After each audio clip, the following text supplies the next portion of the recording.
Jésus n'est pas fondateur du christianisme. Même Dieu n'est pas chrétien. Dieu n'est pas chrétien. Papa, Dieu n'est pas chrétien, Dieu n'est pas musulman, Dieu n'est pas branhamiste, Dieu n'est pas catholique, Dieu n'est pas de l'église de réveil. Nzambaza aza chrétien te, aza pe kimangiste te. Dieu est esprit. Dieu est esprit, que ceux qui l'adorent, l'adorent en esprit et en vérité. Papa, la plus grande distraction dans la vie de l'homme, c'est la religion. Oh, papa, la religion nous sépare. La religion nous divise. Mais la spiritualité nous unit. Place ni na Bible babi que bato bayambi Yesu Masiya babe ngabo ba chrétien. Et ça rata. La peureux et des veuves peureuses. Si vous ne vous réveillez pas, vos parents travaillent pour rien. Si vous ne vous réveillez pas, vous travaillez pour rien. Tout ce que vous faites là, c'est un paresseux du village qui viendra prendre ça. Ou vous êtes des chrétiens ou vous n'êtes pas des chrétiens. Si tu es chrétien et tu as peur de la sorcellerie, alors tu n'es pas chrétien. Tu as peur de la sorcellerie, tu as peur qu'on te mange. Eh, prenez, je ne veux pas que me mange. Ne donne pas. Et d'ailleurs, beaucoup ne sont pas des sorciers. Ils ont seulement des visages abîmés par la souffrance et ils font peur. Vraiment, d'une manière générale, nous tournons surtout contre coutume, contre tradition, dans la fausse spiritualité. Un pasteur a part ya maman, a tsangoana, a bimisango, famille de babano, bisous aussi symbole. Mais on présente toujours.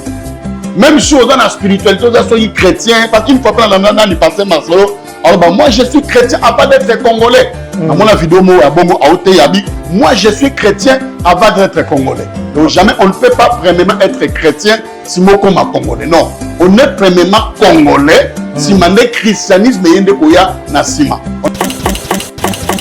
Babingamoni magie sexuelle, ils sont très fort, ils ont rituellement ils sont très fort. Ils ont la bénédiction, ils ont la malédiction. Comment ça? Oui. Dans le moment où il y a comme bénédiction, dans le moment où il y a comme malédiction. Et comme une bénédiction, quand on va se marier. Donc quand les mariés vont se marier, moi c'est modalité.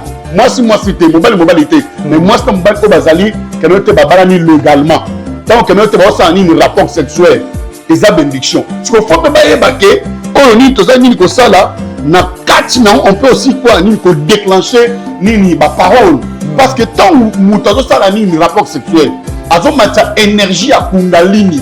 Énergie à Kundalini. Kundalini est une énergie qui est une forme de serpent. On a une énergie de Kundalini, on a un serpent de Kundalini. Alors, quand nous avons un rapport sexuel, mouvement, et ça est énergie Kundalini, tu peux serpent Kundalini, pour éliminer les 7 chakras, il y a la colonne vertébrale, il y a Moutou. Et le lot, tu as un âge averso. Le lot, dans âge averso, le sacrifice du sang n'a pris de l'ampleur. Si on a loge, Moutou, le lot, la spiritualité, on vit dans l'énergie, il y a Moutou Moussous. Donc, comment ça? Oui. David a vu Sangwaliwa et Jonathan. Je suis dans la douleur à cause de toi, Jonathan. Non, pas de Jonathan, mon frère, tu faisais tout mon plaisir. Ton amour pour moi était admirable. Vous avez dit que ça est l'enguinangaï. Et Bolimono pendant les acquis koleka au-dessus de l'amour des femmes. Donc forme aux amis comme ça là, au sein de la bolingo. Et qui même il y a moi aussi. Sur place ba homosexuel ba na ande ah na verset biblique. C'est que ba so mobile azola la soso ya mobilité. So moi ça azola la soso ya moi c'était. Si les animaux et les oiseaux sont restés dans la nature. Maintenant comment quoi donc l'humanité doit maintenant marcher à contre-courant. Et là on est surtout les arabes boyés. On va battre la mission. OK. On benga mutu ma chérie. On connaît ma chérie. Et ça termine à homosexuel. Oh. Plan spirituel. Il fallait taire l'archibishop Coutinho pour la loge contre l'église. Et dans le monde spirituel, il faut finir avec Alain Moloto pour n'apprendre ni loge dans la gospel. OK. Donc Alain Moloto a empêché. Alain Moloto empêché les loges dans ce pays. D'un côté, il y a gospel. Musique. L'archbishop Coutinho Fernando empêché une loge. D'un côté, prédication et évangile. Okay. Mais il faut maintenant, donc, ça veut dire que la tête de ces deux personnes a coûté trop cher dans ce pays. Il faut taire l'archbishop Coutinho Fernando afin de loger Kota et pas ma pasteur. Si fidèle internaute au Boussonabiso, partout dans le monde entier, à travers notre chaîne MK Eyokani Télévision, chaîne Oyo et pour Sarabinoba, information en temps réel. Et ça, bon, Elvis Yanfou, le Mbappé de la presse congolaise et Baxelan Ngwabiri, chef terre. Tous on a kaka pour na couper Sabinoba information, toro informé bino na temps réel. Merci d'abonner à biso, bozo partager, bozo commenter, bozo liker et tout ça la biso. Vraiment kitoko makasi vraiment. Merci aussi à Lionel pour na la caméra. Merci aussi à lever ça mais coucou le nécessaire ya maman aimé. Azolanda biso partout na dit qui abonné à biso boza et belé. En tout cas émission lelo boza là branché connecté boza vraiment attentif parce que ya koloba pena kitoko ça na dit que et côté kabino na posa mais tokozongi sali sous lelo na yameno moko ya basala nzambe ya ta prophète en tout cas alobara bien ezamba liboso le kawa mais na batu musu bemba liboso te ba mona ye peut-être na ba différentes chaînes lelo tozuye to komeka kosola mai ozo le kana spiritualité makambu ya bonzambe na coutume ezana lienini eloko nini ezo séparer bon na kati to kosola pe par rapport à homosexualité et continue à quatre églises ba pasteur ba prophète ba diacre ba commis ba pédé to kosola vraiment mambo belé lelo to kosola makambu vraiment et belé ngana recommander bino ta l'émission du début jusqu'à la fin et ko sala vraiment qui to makaso tiki commentaire na yo sur cette émission pourquoi pas ba numéro ezana obengi sur pour cette na mosala nzambe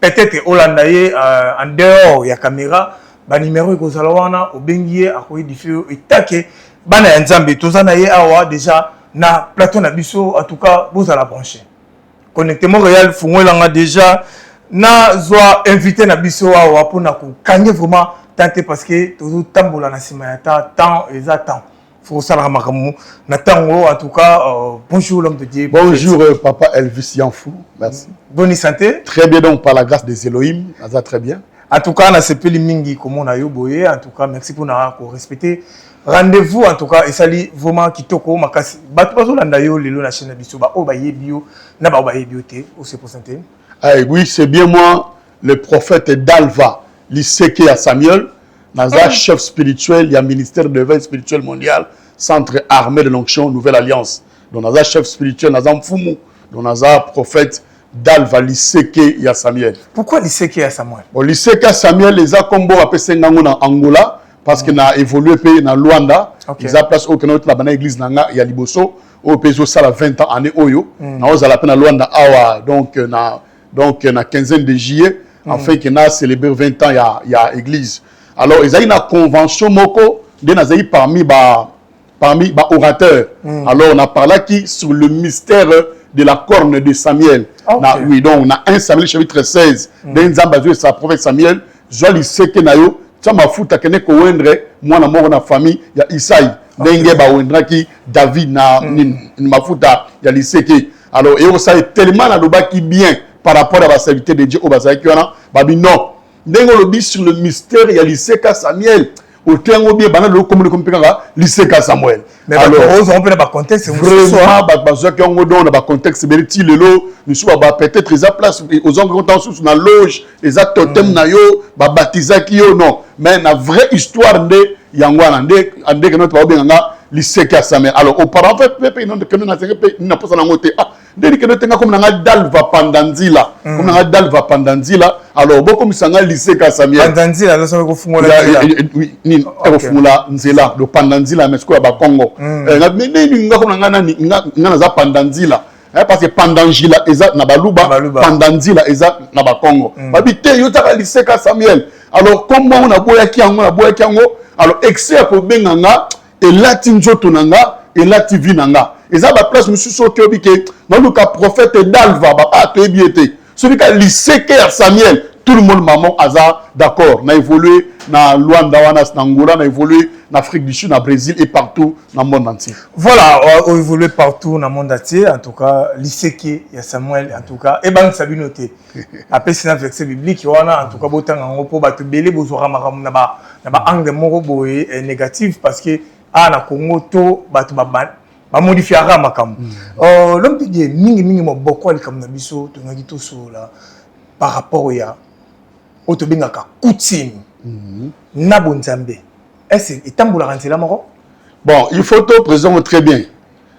La spiritualité et la tradition. Tradition, c'est ça. Parce que dans la tradition, il y a la culture et il y a aussi quoi, les coutumes. Ok. Alors, donc, spiritualité, la tradition.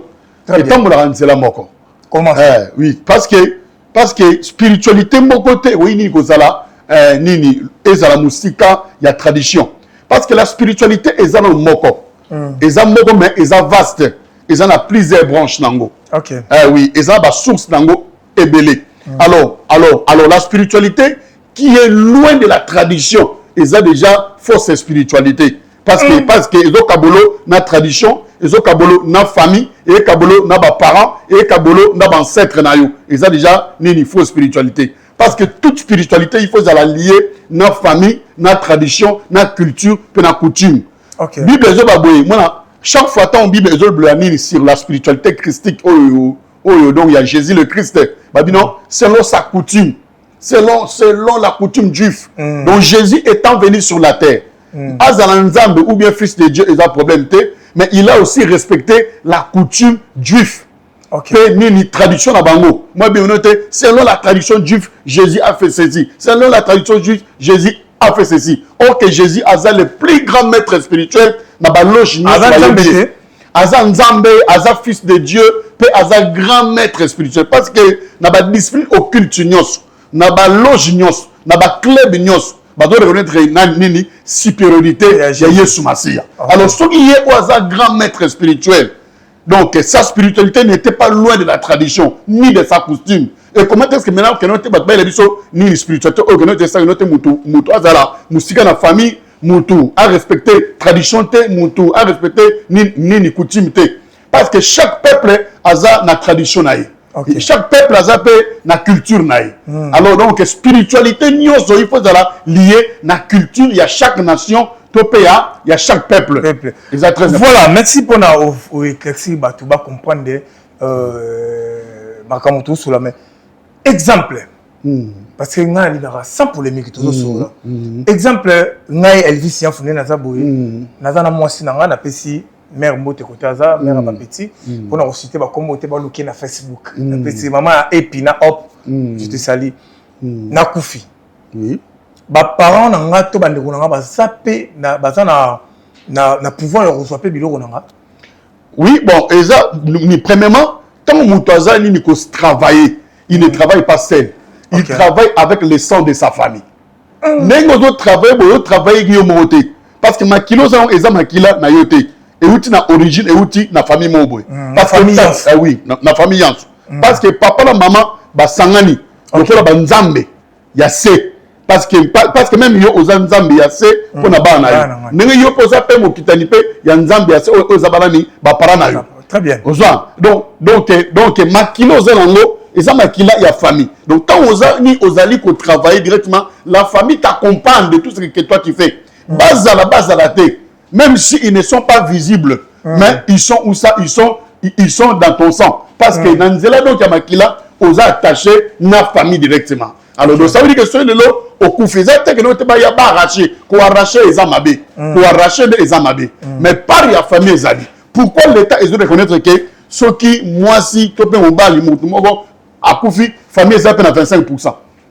Pourquoi l'État? Parce que l'État peut azui, Kakani, Bonzambe, non? A justice par rapport nini, il y a Bible. Notre savant, moi, ça, na 25%, Banabaza, na 50%, famille paysanne, na nini, na 25%. Pourquoi? Parce que quand tu ne travailles pas seul, mais tu travailles avec toute ta famille, mais na Kaltinayo. Et moi, je dis toujours ceci. L'héritage que l'homme a rencontré sur la terre, c'est le sang de ses parents. Héritage, je muta kutina na sa mokili. Ils ont un building, ya papa la bibliothèque. Ils ont un immeuble, na voiture, ou à papa te. Mais ils ont un makila, papa na maman, ou ils ont un Kaltinayo. C'est ça. Et puis récite na yo, à part bonzambe à Bible, à part église, à part religion, récite nous de penani na makila na yo. OK. Et bitumba pe ozanango, à part babinemi, à part bademon na batu amabe okuti na bokili, mais première combat ozanango na vie et ça makila oyo et ça katina. Voilà, en tout cas dans tout niveau parce que ils ont ba réalité où il est carrément ba famille.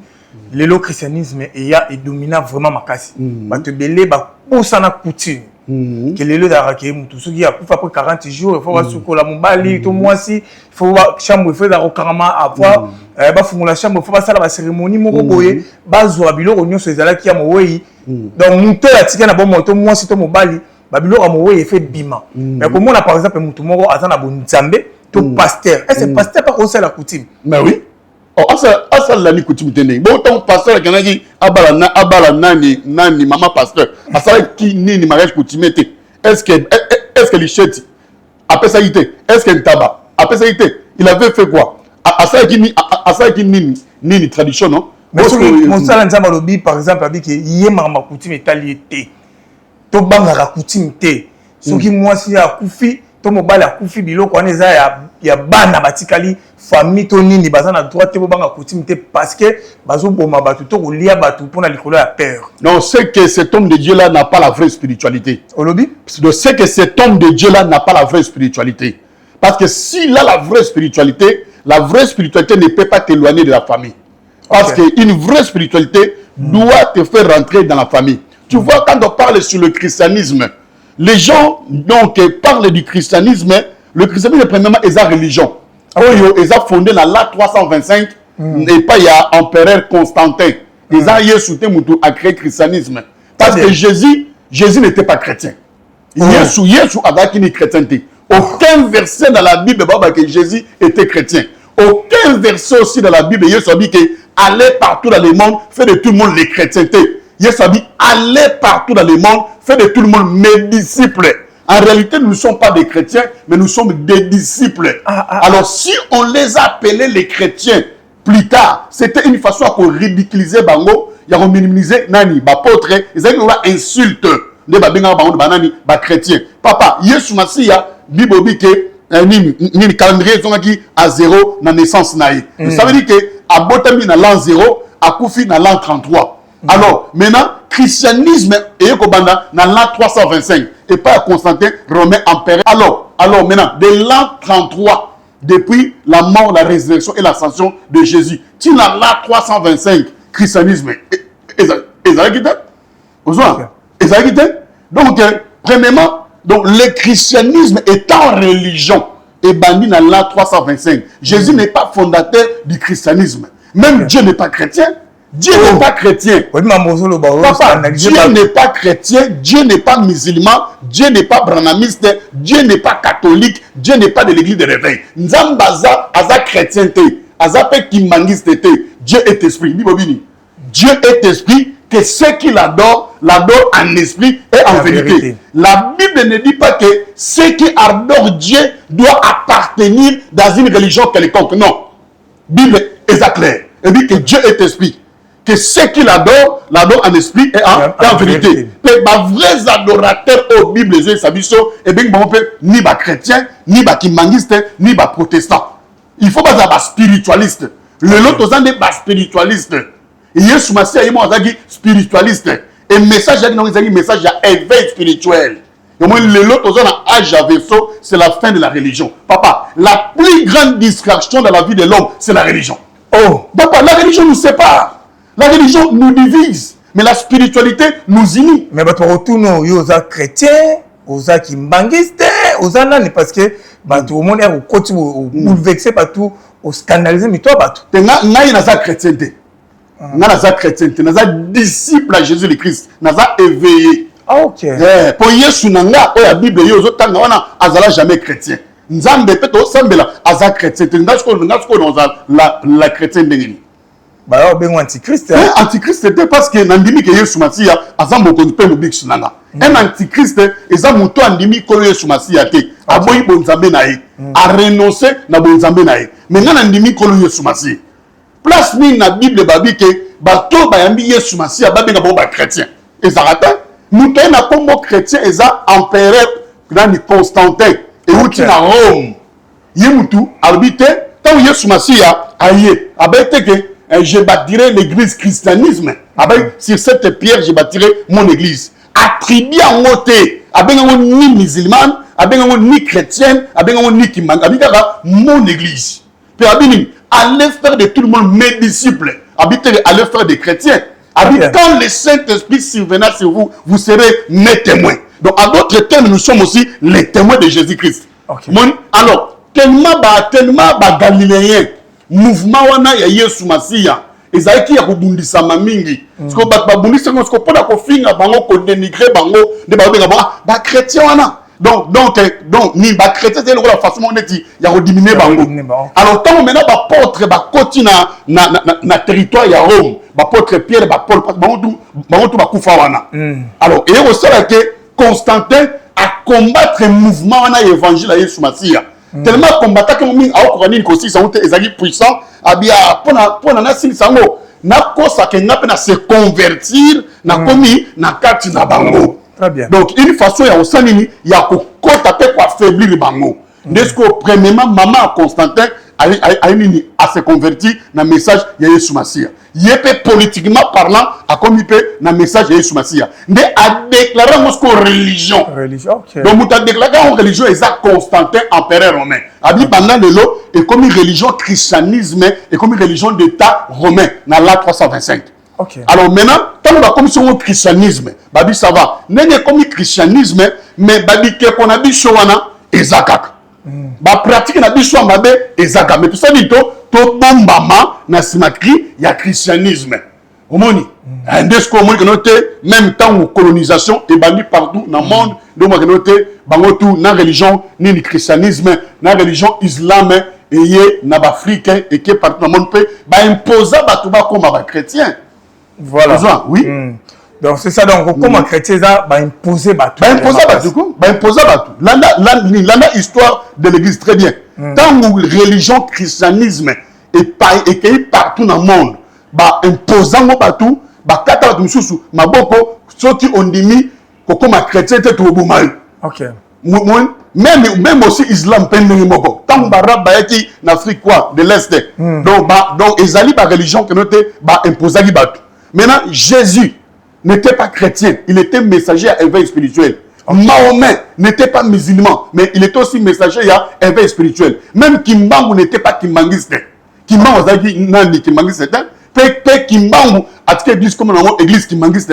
En 1921 Kimbangu a bandi Kintwadi. Il a dit to sangana lisanga parce que Kimbangu a un messager per éveil spirituel, parce que messager ça qui a unité. Donc to sangana baras nyos. Alors après départ naie bana naie voilà. Elle était nani Kimbangu mfumu Kimbangu azage fondateur ya religion kimbangisme. Voilà, en tout cas awa tout sur la vraiment makambo bonzambe et ça rappelle bien. Oui, to robeta masolo ya musique, ya football, ya théâtre, tout bonzambe et ça la rappelle bien.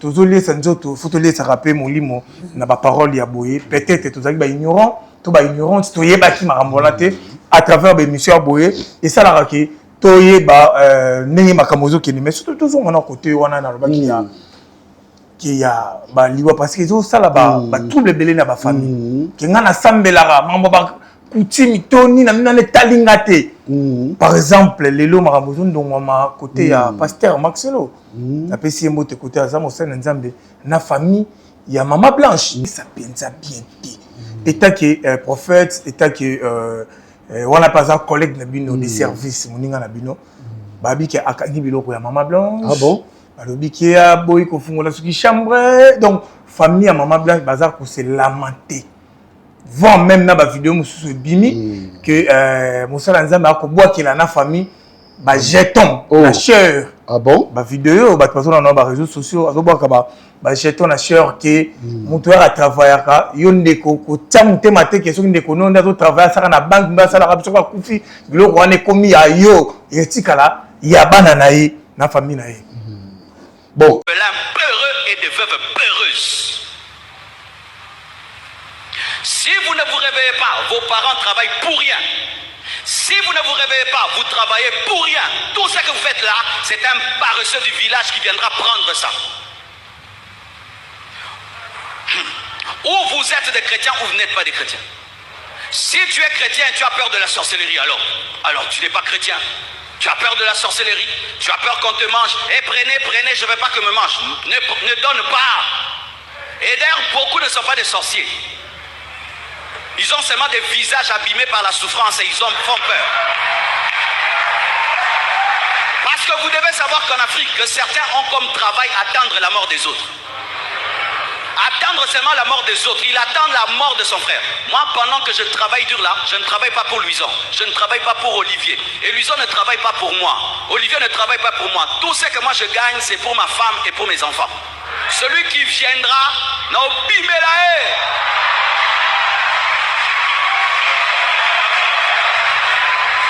alors, c'est la paresse, hein? Ton frère est en train de travailler dur, tu attends sa mort, et puis tu prends les voitures et les maisons. Maudit que tu es. La Bible dit que Dieu est le défenseur des veuves. Maman, n'ayez pas peur des sorciers. Tu as un défenseur, Jésus de Nazareth. Je parle à toutes les veuves. Vous devez aller traduire en justice vos belles familles pour récupérer les maisons qu'on a prises. Vous devez savoir ça. Hey. C'est pourquoi mes frères, quand vous voulez épouser une fille, il faut épouser une fille qui n'a pas peur. Sinon tu vas travailler pour rien. Et tu meurs là, tu laisses une sololola qui va seulement pleurer pendant qu'elle pleure. Hey, des choses vraiment qui se passent au Congo. Quelqu'un meurt et puis on vient. Hey, pourquoi vous avez peur facilement comme ça, hein? Quelqu'un vient, donne-nous la clé de la chambre. Et tu donnes la clé de ta chambre. Où sont les documents? Et tu montres. Si tu ne montres pas, ils vont te faire voir. Si tu ne donnes pas la clé, ils vont te faire voir. Tu as peur de la sorcellerie. Parce qu'à part ça, qu'est-ce qui t'effraie? Ils vont te taper. Le mari meurt, du coup tu prends la clé, tous les documents, tu vas cacher très loin. Et tu refuses de pleurer par terre. Tu pleures assise, tu pleures debout. Tu téléphones les avocats déjà. Awa, Ezo, Inda, Bazoluka. Oui. Je vous dis, faites ça. Vous entendez? Et si ta maman est une peureuse, mon frère, tu prends les choses en main. Si tu es l'aîné de la famille, tu prends les choses en main. Oh, fais attention, on va te bouffer, frère, on ne te bouffera pas. C'est pourquoi l'Afrique est pauvre. Tu as vu ça chez les Blancs? Yo toza ko apprendre nyango lelo hein. OK. Parce que na landa une fois na réseaux sociaux, pasteur Marcelo Azoteya, Azolo Baké, la famille de ma femme est venue prendre les habits de ma femme. Pendant qu'il faisait sortir quoi? Donc les habits de ma femme, je pleurais et donc j'étais émotionné. Donc dans le message, tout est vanité. Quoi, le bon déjà dans les réseaux sociaux. Maté à moi que tant bazo bimisa biloko ya moi sinanga tonga ki immeuble moko soki à des niveaux. Na mona ka vidéo kaka na réseaux sociaux. Et tikali babilamba kitoko à luxe et tikali pourtant famille écoute des autres bimisa kutu biloko ngana talmi ka bonzo abisa biloko te eza pena donc eza na ba oh mais quelqu'un mona cher na la guerre ezoleka ba guerre vraiment ezoleka makasi entre pasteur Marcelo na Maman Blanche na batu musu bato taquer pasteur Marcelo bazo côté la famille Maman Blanche batu musu bazo taquer famille Maman Blanche musu bazo côté la pasteur Marcelo donc pasteur Marcelo abi na la naki Mateo wana lobi bolongola ko banga ti mezane loko te ko sala bino. Non, ce que travailler biloko wana eza yo ce que kufa eza ya etikali ya bana ndeko na yo to tata mo sezone na za na droite yo to tourner est-ce que ce que za na bonzambe coutume eza na place te. Premièrement, d'une manière générale, nous sommes contre coutume, contre tradition, dans la fausse spiritualité. D'une manière générale, nous sommes dans la politicien, dans la pasteur, dans la haine individu. Azoboya coutume dans la fausse spiritualité. Donc si pasteur Marcelo n'a télé mais la maman coutume abi ko banga télé côté donc d'une manière générale c'était comment on appelle ça un exemple d'une manière générale aux la pasteur aux la politicien aux la haine individu ozoboya coutume na matéya na yo c'est aux la fausse spiritualité à bapaya et meni au place mususu pour muto dans la vraie spiritualité à Yesu Masia aux en respect ya coutume. Bon, net na cas ya pasteur Marcelo na éviter parce que dans la vidéo azobaké mais bah ko zabilo ka mwasi na ye azo yé des azaki émotionné mais na babila mais bon mais parce que maman Blanche peut pas naître au travail azali pe na babiloko na ye o peut-être famille peut réclamer babiloko wana bon naka moi je me dis que ça bloqué pas pasteur pasteur azana ba relation pasteur mo la c'est bon que ba relation azana ba relation azana boye mambo belebele bon net na ka ya pasteur Marcelo na famille déjà babala na ki na maman Blanche bazwaki tembele baboti pe bana donc déjà famille ezawana bon alors on était pourquoi ba kenango na réseaux sociaux peut-être je peux les comme na réseaux sociaux peut-être entre manque que ba yokanité mais quand même justice quand même ezali état qui yo sauveté de Dieu na terror na so ba yelo dossier wana au koki ko traiter comment na so ba linga dossier donc je me dire que na pasteur a oza part ya maman atsango wana abimisango famille de baba non biso to juste symbole oyo etikali pona bana mais on présente toujours même si on a la spiritualité on soyez chrétien parce qu'il faut pas dans le passé Marcelo alors bah moi je suis chrétien avant d'être congolais dans mon vidéo moi je suis chrétien avant d'être congolais donc jamais on ne peut pas premièrement être chrétien si moi comme congolais non on est premièrement congolais si man christianisme yende koya na sima on ne peut pas être chrétien et après aux congolais même Jésus il est moi non chrétien il non juif à part chrétien à comment atikala la comme chrétien yesu atikala ko za chrétien atikala pe nini ko comme chrétien azai ka nzambe pe mwana nzambe na message à éveil spirituel pe atindi biso to sala batuba ba yekoli nae mais bo bang rappeler coutume ba sala nzambe mais oui non on doit pas avoir peur mais on l'a na maté ya pasteur Maxilo wana ba image wana soki uzala ba rotango omona ke azo koyebisa batu bo banga te o tata mwasi bana o okufela ba parents ba tata mwasi so banani ba boto na le pont bo ta bango na justice bo landela bango eza ba image ezali bo landela bango bo banga kindoki te bo banga coutume te nzamba za bo telemela non on était par là anate ya batu nini et c'est ça azana nzela to abimi bon papa Elvis Yanf on ne peut pas avoir peur de la coutume mais on doit les respecter on ne peut pas liaka surtout chez nous les Bakongo on respecte la coutume peut banga ata muluba ata mungala ata muyuda pe na mabanga mango ata muyuda ata juif ata arabe faut respecter tradition il faut respecter coutume na mona nzembo mo yemba na ba testo nam ayembango na mona nzembo yemba coutume na Afrique ezali kidogo ngana ba te Israël na kaka yote coutume na monde avait diabolisé bon na okaka gani kombonga mama Chabani tena zo ba pina soute ema aymanze mwana OK noga coutume na Afrique ezali kindoki bosko en Europe ezani donc bosko nazi ezani dans Afrique ezali kindoki dans nazi ezana na kindoki te papa les arrêter qui na ba cimetière c'est l'ignorance oui bosukoli maboko c'est la religion papa la religion nous sépare religion est kobimisa mutu na ta vraie identité na yi oh bango moko ba oh que notre belle biso religion bango moko ba garder ba vraie valeur na bango papa tu so obike coutume na Afrique ezaki ndoki parce que tout na mama tende nga zo yemba bongo mukolo babala ke basala ka mariage nini coutume te mungu wa pesa na te mungu wa tamba ba pesa te est-ce que nyoso exalité ataku tu ba pesa ke na valeur mbongo mais ezaki exécuté même si avant l'église est un mariage religieux, il y a pas religion, est-ce que vous réglez dans la famille? On ne peut pas s'éloigner de sa tradition. Quand l'homme s'éloigne de ses origines et de sa tradition, il est perdu. Okay. Oui. Quand tu t'éloignes de tes origines et de ta tradition, tu es perdu, papa Elvis Yanf. Mais Mathéo, Anna. Ils ont édifié Bananzam. Ils ont édifié. Ils ont l'ongola bango. Ils ont faux Mathéo. Ils ont Mathéo, il y a bien été. Il y a oboy samutu coutume, il y a oboy samutu tata mwasi, respect tata mwasi. Yesu Masia. Abik sarana ni Bartimée ngeni. Bartimée bengié fils de David, abengié mwana na Dawidi.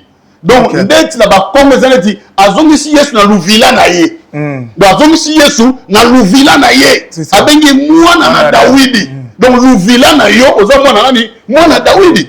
Et Yesu Masia a tourné à Bixier. Pourquoi il s'est cité? Au Benanga na Combo, il y a coutume, na Obix Saoté. Faut Benanga ka mwana nzambe. Et ça va faut matéya. OK. Il faut respect à coutume. To banga bando kité oui. To banga baso mais il faut respecter le principe. Mais il y a le monde batu ba père, ne batu ba banga qui par exemple papa Koufi atiki ba mapangu ba oncle ba tata mwasi ba nani ba boto bino dans longola ko banga wana ozana nzambe kati na yo tia bango na justice ba rolia yo la droit na bango ba rolia yo olobi ba rolia yo pesa bango droit na bango ba rolia yo même nzambe aza pour ba principe nzambe asali mokilipe mabele il a placé les principes nzambe atie ba principe papa yosko obuka principe ndenge nini oboya tata mwasi nini oboya noko ndenge nini makila ozala eza makila nini ya famille yekoma te makila yesu wapi oza makila ya famille soki basali aden na yo ebima jamais comme na nani Marie Madeleine te ebisa kombo ya famille na bino Elvis Yanfu ebisa na Elvis Yanfu ya famille bo aden na famille na bino moni ni toboyi te ke fo mutu a croire azala a garder foi na ye. Mais il ne faut pas que coutume, tradition, ni musika. La spiritualité et la tradition marchent ensemble. Okay. La spiritualité n'est pas loin de la tradition. Et que il faut que azala ngai na otini ekoyamba nazala mama moko na église de panangai akufela kina ni mobali.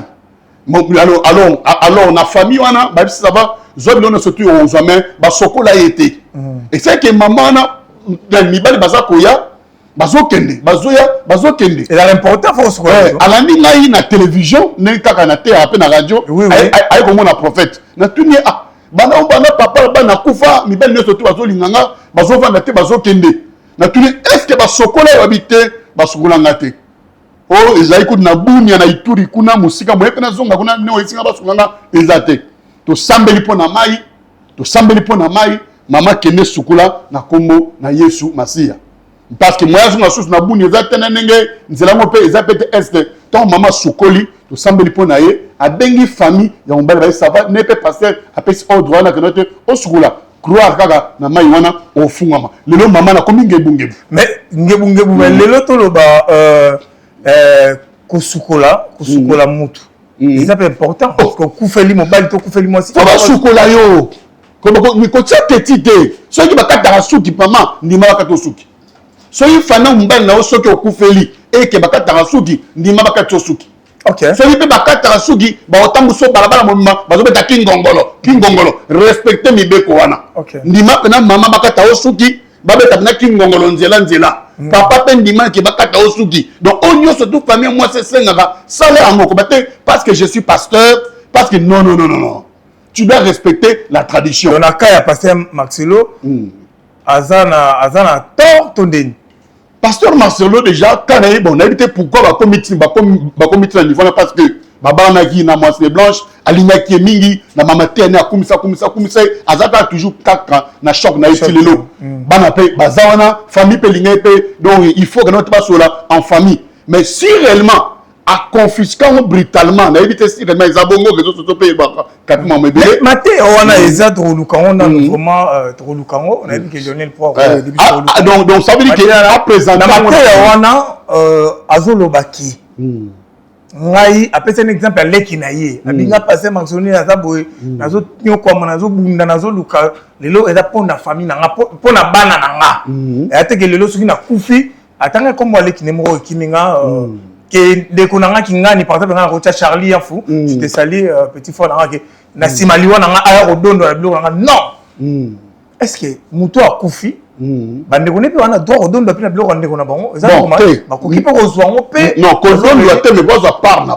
bango ezali soki bazana moi batika mituka ba la famille c'est habité na ba ane bandelike quand tu travailles n'est pas ça journalisme papa on travaille na famille no mba moko Charlie Yanfu azana kati na yo papa Yanfu azana kati na yo na nzela maki ya makila so le nom o tie pas bebu na se bazala pas ba don doit te ko confisquer des biloko bana nde mabe ko bwa moi si to mbali bana nde mabe mais bazala part na bango OK ozwa donc famille maman moi si eza na part na bango ba bazwa part na bango par exemple bazo ko privé bango part na bango ba teli bango relation ba ko sani mais justice ezali.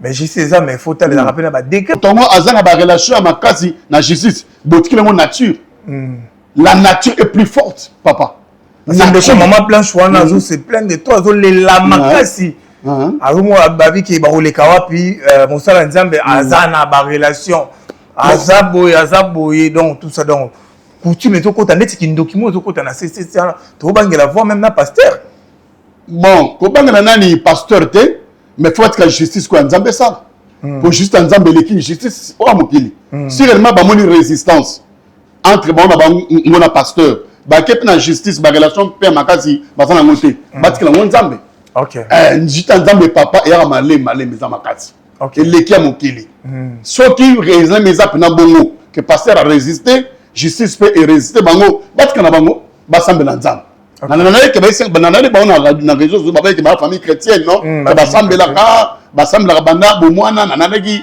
bazolo lobango non quand tu baza ni famille chrétienne c'est-à-dire que soit ba moni que et pas passer résistance na justice de résistance alors batika ngo nzambe voilà batika wa nzambe en tout cas to kanga biso parenthèse wana et ça la vraiment bien et ça juste pour na ko édifier bana nzambe en tout cas et ça lui vraiment bien parce que malem tozo qui na biso na citer parce que dernier sujet na biso ça que babi autobenga ba des fois ba PD homosexualité et quotidien kati ya église vrai ou faux le prophétie a paix à son âme papa Wemba prophétie à papa Wemba lelo et s'accomplir non ayemba nzembo mo abaka showbiz simba monde vivra vera showbiz simba monde donc papa Wemba aloba ngo déjà que showbiz et au simba monde ba on va revivre ba sani ba mona lelo homosexuel est côté partout nabi no ba chroniqueur ba journaliste ba pasteur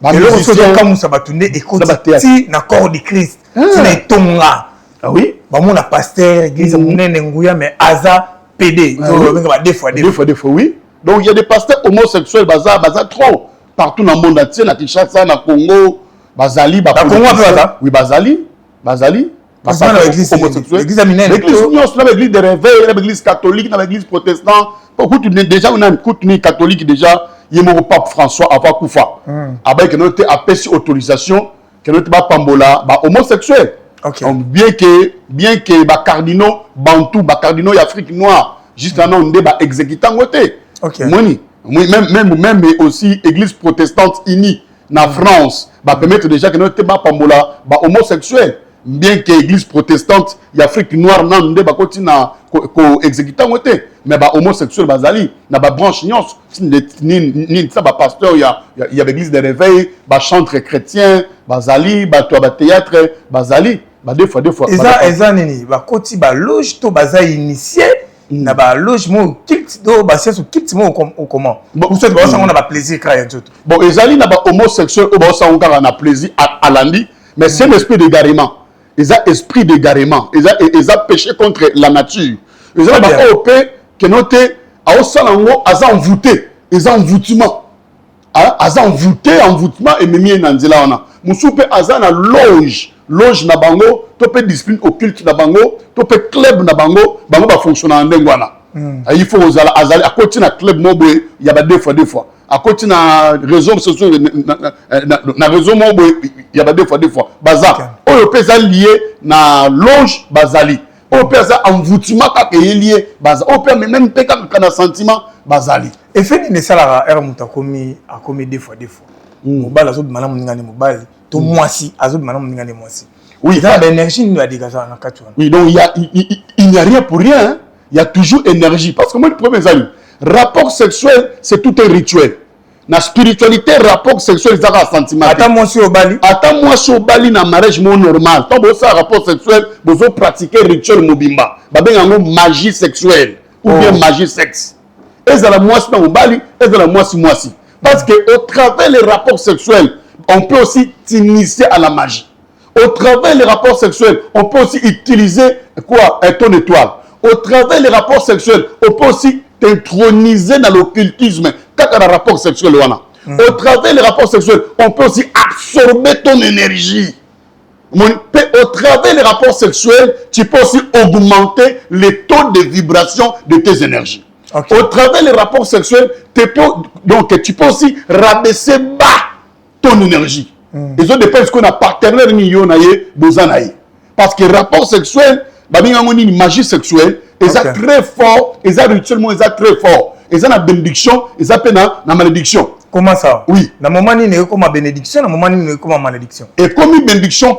quand bato que notre baso sango que notre basa ba marié OK donc quand les mariés ba sango moi na mobali moi si t'es mobile mais moi c'est mobile au bazali que nous te babalani légalement tant que nous te ba un rapport sexuel et ça bénédiction parce qu'il faut pas yebake oh ni to ça ni ko sala na quatre non on peut aussi quoi ni ko déclencher ni ba parole parce que tant mutazo sala ni rapport sexuel azo macha énergie à kundalini énergie à kundalini nini kundalini kundalini eza énergie moko ezaka na sima mukongo ya mutu awa ezaka pe na forme ya serpent obe ngo pe énergie de kundalini obe ngo pe serpent de kundalini alors tant mutu osala nini rapport sexuel mouvement wana esala ke énergie wana kundalini to pe serpent wana o kundalini azo mataza ko éliminer les 7 chakras o ezana kati ya colonne vertébrale ya mutu alors tant énergie wana eye et éliminer troisième œil na glande pinéale parce que nous sommes à la troisième œil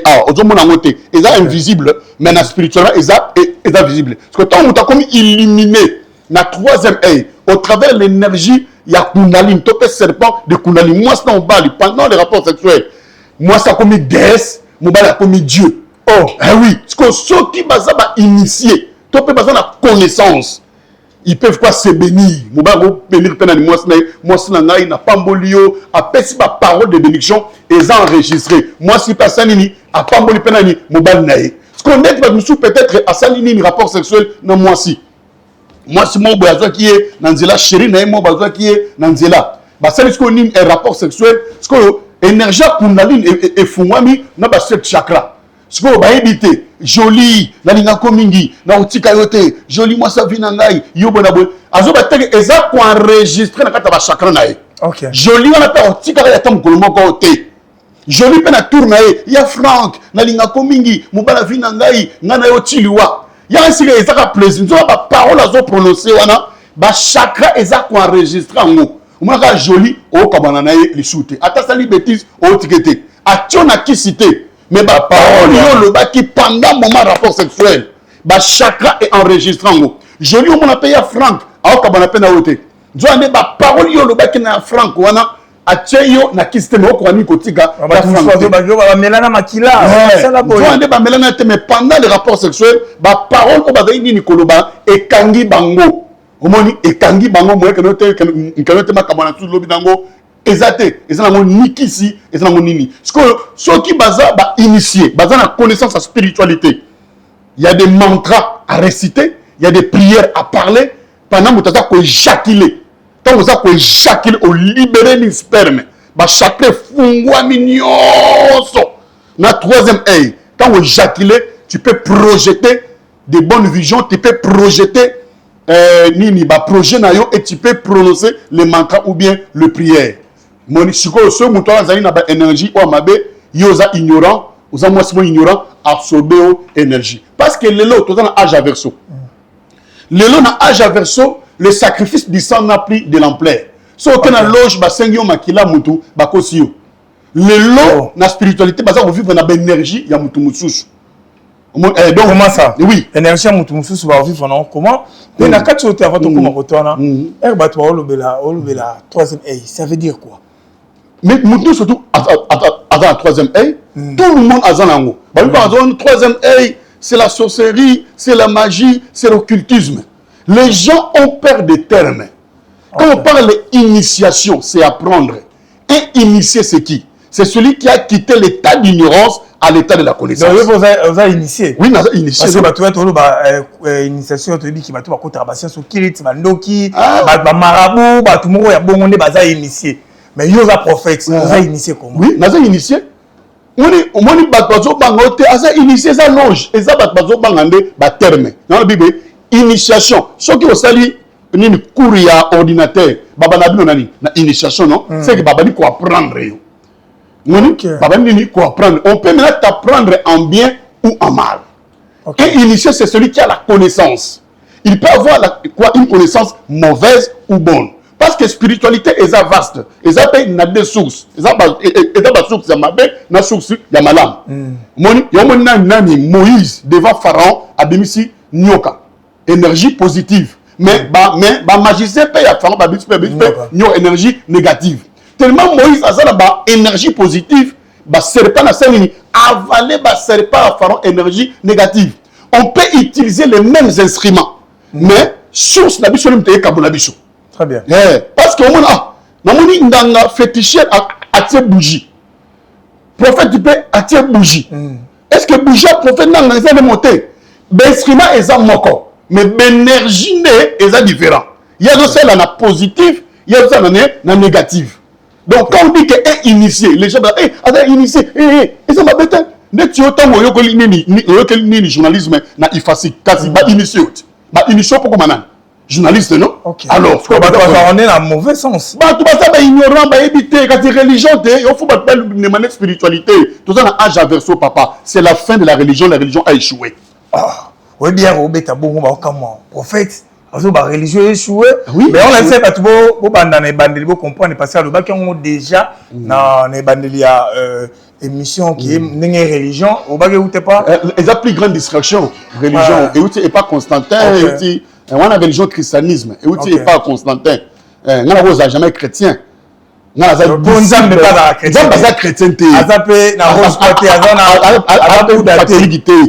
Dieu n'est pas chrétien, Dieu n'est pas qui mangi ça dans la religion té. Dieu est esprit. Ce qu'il adore en esprit et en vérité. Babité ce qu'il adore soit les chrétiens. Babi bon babité ce qu'il adore soit les catholiques. Babi bon en plus ba passer l'église de réveil. Boti kakotonga ba catholique pe ni ko finga l'église ni catholique. Sauf que ça me la dimanche, ils pour la catholique. Hein? Ceux qui ressemblent, l'église catholique, c'est la salle pour aller en enfer. L'église catholique, l'église catholique, c'est la salle d'attente pour aller en enfer. Papa, tu ressemble la dimanche. Parce que dimanche, aux autres là, c'est le jour du soleil. Nous sommes catholique.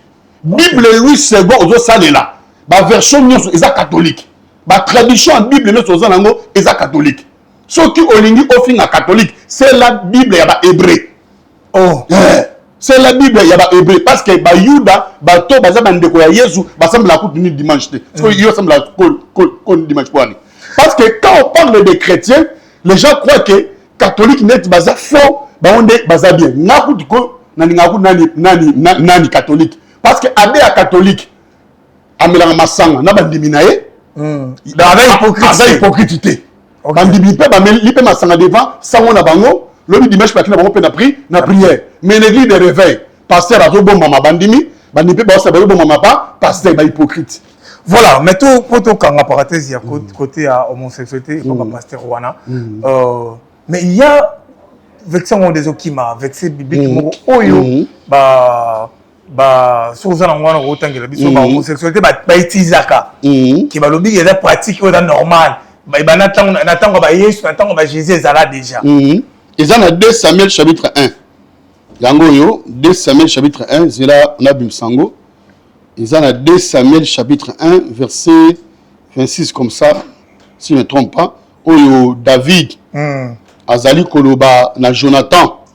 Au salingai bolingo au-delà ya bolingo ya mwasi tozongo na 2 Samuel.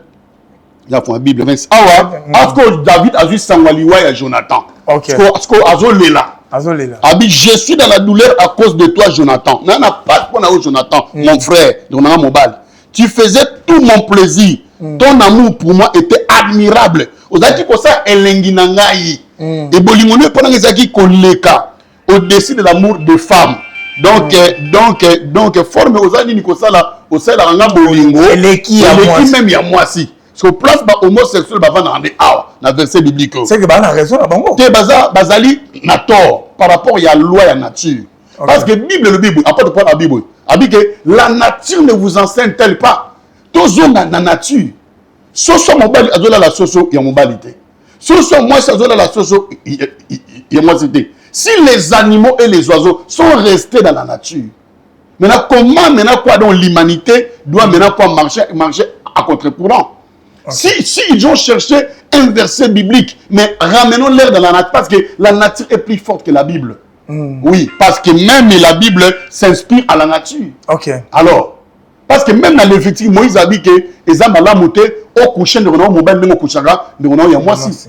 On voit. Mais la Bible, c'est une contradiction. Alors, tellement la Bible, c'est une contradiction, parce que Azali peut livre, moi, Azali lié à la religion. Ok. Et au moins, il faut qu'on connaisse qu'on a nature. Parce que nature, a la contradiction. La contradiction. Oui, le loba homosexuel. Bah, moi, homosexuel. Bah, na page, na bah, moi, et là, on est surtout, les arabes boyés. Bah, on va, bah, t'es mission. Ok. Au Benamoutou, ma chérie. On connaît ma chérie. Et ça, terme, il y a homosexuel. Oh. Ma chérie. Et ça, terme, il y a homosexuel. Oh. Parce que, et ça, on a sens, parce que homosexuel, il y a par exemple, ils ont un sens, après un sens contraire. Parce que depuis tout le temps, même dans le dictionnaire, tu auras ma chérie. Parce que vous avez sur ma chérie. Donc, il faut déformer sens à l'icambo. Et ça, le lingue, il y a banani, il y a homosexuel. Moi, ma chérie, ma chérie, et ça crie, et ça slogan, il y a homosexuel. Voilà, homosexuel, les gens, tu as esprit, et ça, esprit, il y a également. Tu as esprit, il y a également. Et ça, péché contre la nature. Ok. Et ça, esprit, il y a également. Alors, il faut s'en blamer. Esprit, dans ce côté, il y a bima, et ça, il passe ma race. Mais bon, on est bassi bon, bon, on a beaucoup homosexuel. Ok. On est bassi bon, attends, dans l'église. Dans l'église, tout le monde a mis surtout mais la plupart des pasteurs, il y a des homosexuels, bazali, des chanteurs gospel, il y a des homosexuels, bazali, bazébélé, bazalabon. Voilà, dernière question à vous pour chiter na yo. Nakati il y a église, balobi mutape sara oya zanango. Pasteur to prophète ozote ya bandimi na yo, ozolakisa bango sali, comme mabatu, na nzela ya lola ko lakisa batu ke ndenge bo konzanza mbezala mais oza pédé. Homosexuel deux fois ozo pesa na bandimi noni oui opesa bango ni semence na wana ya mabe o mona te ke ba église on ezara bambwa ke la bazar mona te ke bandimi mo ba dakaka bazaka ba église émotionnel sentimentaliste hein fondement pena révélation ezarate moi va passer à likoli ko tete mutia ko ke muninga na ye ayembe aboni muni o moni la tête de l'archibishop continue faire le coûter cher dans ce pays. Tout archibishop continue faire le côté. Il faut, parce que dans le plan spirituel, il fallait taire l'archibishop Coutinho pour la loger côté dans l'église. Et dans le monde spirituel, il faut finir avec Alain Moloto pour n'apprendre ni loge dans le gospel. Ok. Yeah. Donc Alain Moloto a empêché. Alain Moloto a empêché les loges dans ce pays. D'un côté, il y a gospel. Il y a gospel, la musique. L'archibishop Coutinho Fernando a empêché une loge d'un côté prédication et évangile. Okay. Mais il faut maintenant, donc, ça veut dire que la tête de ces deux personnes a coûté trop cher dans ces pays. Il faut taire l'archibishop Coutinho Fernando en fait de loger Kota et pas ma pasteur. Il faut éliminer Alain Moloto pour la loger Kota et pas ma chantre. Il y a une adoration.